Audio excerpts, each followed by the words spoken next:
মনে রাখবা, রক্ত যখন দিয়েছি, রক্ত আরো দেব। এদেশের মানুষকে মুক্ত করে ছাড়বো ইনশাআল্লাহ।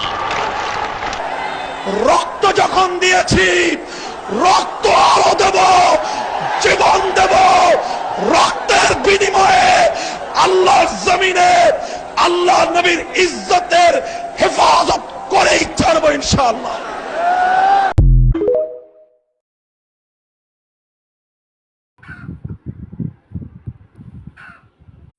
মনে রাখবা, রক্ত যখন দিয়েছি, রক্ত আরো দেব। এদেশের মানুষকে মুক্ত করে ছাড়বো ইনশাআল্লাহ। রক্ত যখন দিয়েছি, রক্ত আরো দেব, জীবন দেব। রক্তের বিনিময়ে আল্লাহর জমিনে আল্লাহ নবীর ইজ্জতের হেফাজত করেই ছাড়বো ইনশাআল্লাহ।